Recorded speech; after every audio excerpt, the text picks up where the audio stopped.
The opinions and recommendations expressed by Dan are his own and do not necessarily represent the opinions of this station or any of the show's sponsors. Welcome back, Financial Issues. I'm Dan Celia. It's great to be here. We are going to get back to the phones. Well, late night last night. Flew home from Tupelo and had to hang out in Atlanta for a while. You know the deal. So anyway, 866-300-9298. All the major indices in negative territory. Dow's down 80 right now, and it's early. So kind of what we suspected. We'll see how it goes by the end of the day. But very, very interesting. We'll wait and see. But right now, it's not shaping up to be a very good week. That is for certain for the indices. And is this the beginning of the correction everybody's talking about? I'll tell you something. There's a very interesting article out coming out of the UK. I think it was coming out of the UK. No, I think it came out of Germany. I don't remember. I read so much this morning because I was playing a little catch up, and I was talking about the European Union, and I was just basically saying it is so dangerous over there right now that they are just right on. I mean, any little hiccup in the market is going to be a crisis, and they were saying they are expecting just that.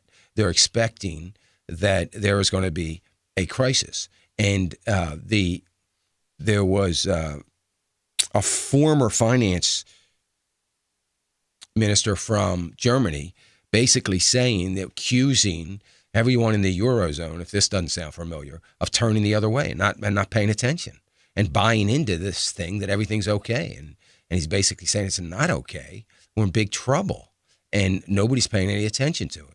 So anyway, it's very, very interesting, and we're gonna keep a watchful eye on it. But it basically goes to what we've been saying for a long time. And, everybody is once again playing catch up to what I've been saying for so long, particularly about Europe and about the markets. And the article goes on to talk about the markets. Listen to this. The markets are no indication of the fundamentals of the economy. Really? Have they been listening? So, it's amazing to me to hear it, but it's not, I don't like the idea of being right. That doesn't excite me. What annoys me is the fact that I shouldn't be. I should not have been the only one that continues to talk about this for the last 3-4 years. And it's sad that these guys are supposed to be all these brilliant economists that are sitting in these think tanks all day long, and they're just going to start talking about it. Anyway, let me go to Mark. Mark calling us from Virginia.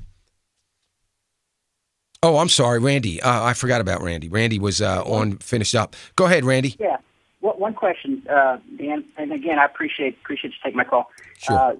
Could you comment briefly on self-directed IRAs, and if you could suggest a reputable company to get one of those set up? Yeah. That's a great question, Randy. And so self-directed means that you are directing where the investments go.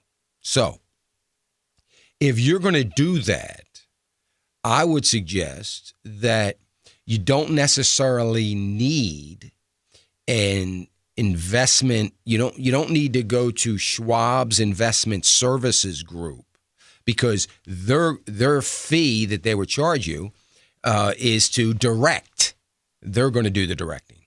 But if you're doing something like, I'm going to following my website, you're partnering with me on the website, and you're going to follow that, all you need is a discount brokerage. And you can do that at a number of places. I mean, you can do that at Schwab. You could do it at TD Ameritrade. You can do it at, E-Trade or any one of those. You can do it in a number of places.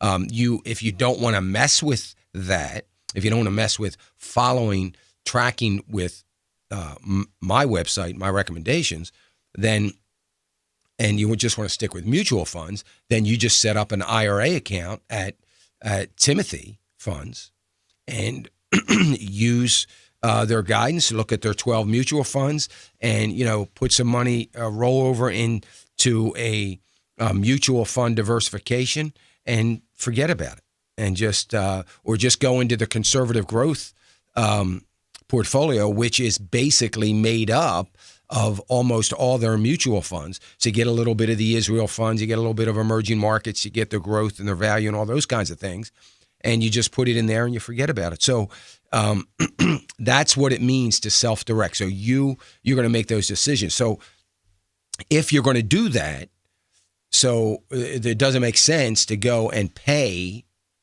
a fee to have a directed kind of IRA where you're still doing a lot of the direction. In other words, they're taking your suggestions.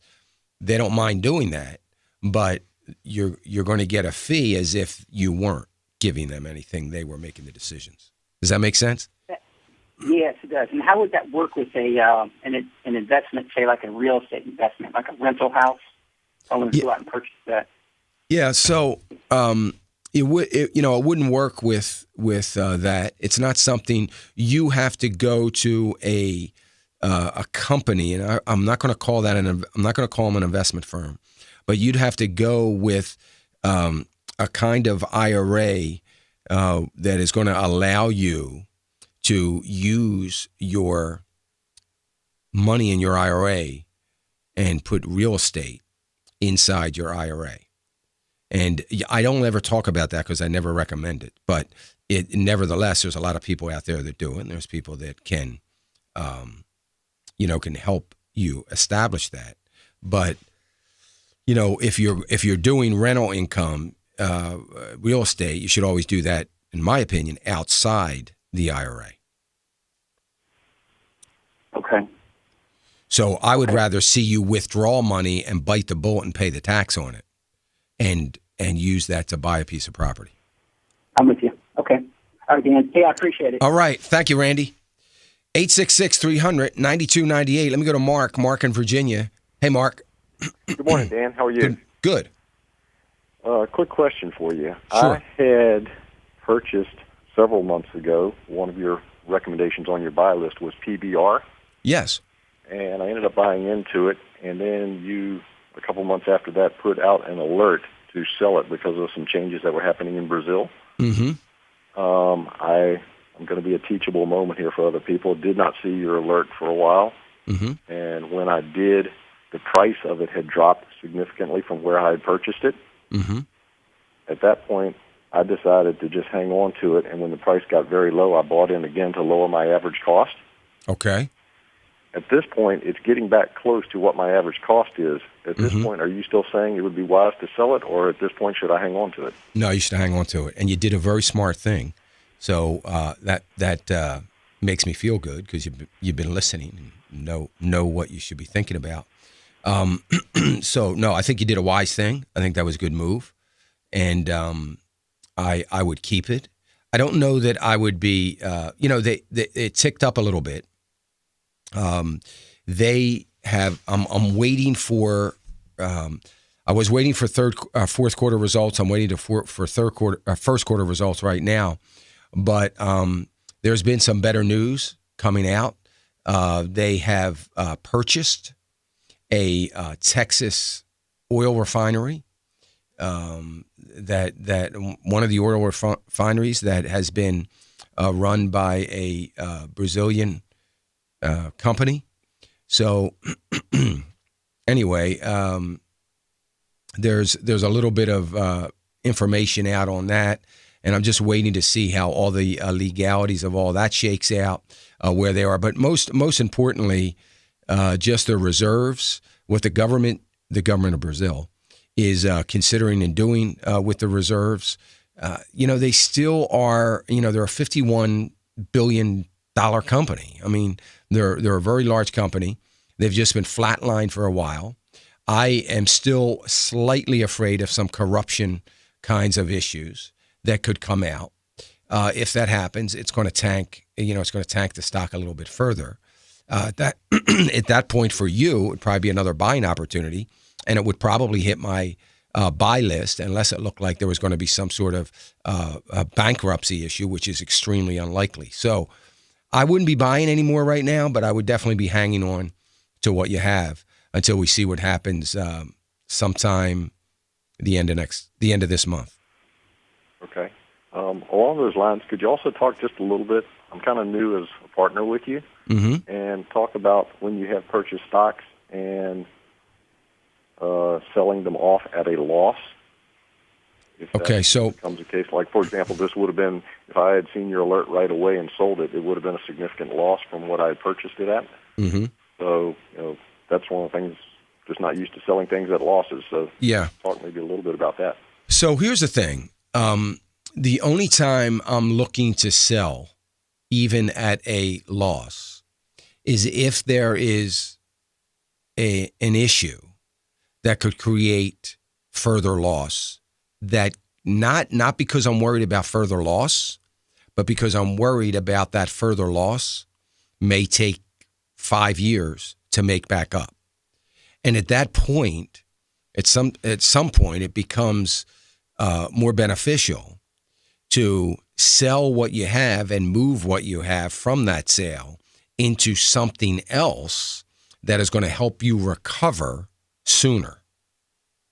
Now, the other thing that I have as a standing rule is if you have a company that you believe in, and I can't remember in PBR's case, it wasn't that I had lost confidence in the company. There were a lot of people that profited from that sell, and I was trying to mitigate further losses. So, but it wasn't a situation. Chesapeake was another example of that. Some couple years ago was another example of that. There have been other examples like McDonald's, where it was a permanent sell and it was over with. That was for biblical reasons. But there have been sales based on a downturn where it's time to get out. It's very rare. I mean, I don't do it very often because my goal is to catch the sale like I did with Chesapeake at the top and anticipating the downturn. And I was 2 weeks ahead of that. And so those that sell did very well. I did that with mutual bond funds back in April. It was at the top. Everybody was still doing well. And I suggested to sell. But it was usually, most of the sell orders are usually going to be that type that I think it's time to get out. U-Haul was another one. It was up 700%. It wasn't a bad company. It's still a great company. I hope I can buy it back soon. But, you know, it was time to sell and get out from under it. So if you own it, the goal is you own it because if you're following me, you own it because I believe it was a good buy and I believe it's a good company if it's on my list and a strong company. So if you own it, you own a good company. So, and if you happen to ride it all the way down, do you get out of it? Not necessarily, but you have to be disciplined enough to have some cash on the sidelines that you can add to it, at least, if it's going down. And you did that. That was a great thing. I probably wouldn't suggest that you do it now again, but chances are if it takes another downtick, it'll end up on my buy list. If it's not something that looks like it's going to hold for any length of time. So anything that is not on my buy list that you own is a hold, and you're holding it through all different circumstances because my mentality is it's a 10-year hold, and you're going to hold it through that. So anything that's on my list that you bought, you hold unless you get an alert to sell. Now, I haven't sent out, I'd have weeks where I sent out 3 alerts. I've had weeks that I didn't send out any. I haven't had an alert go out in a while, and it's not because it's for no other reason for all of you listening. It's for no other reason than it hasn't been necessary. There's nothing out there to speak of that we've got to be very concerned about. But I have a short buy list, and that's how it's going to stay for a while. But no, I think you're fine. I may look for an opportunity to watch the alerts for an add-in to buy a little bit more of that. And hopefully, Mark, you're diversified. You've got some other positions. And if you do, those other positions are probably doing well. So don't forget to look at the overall portfolio. That's why we diversify, because we're looking at the bottom line of everything, not just one or two things. And hopefully you're doing that. 866-300-9298, Financial Issues. I'm Dan Celia. It's great to be here. We are here every day at this time, and we're just helping you the best we can to be a good steward of all that God has given you, to be a steward that is biblically responsible, that is based on the principles of what God would have us to do with the money that He has provided to us.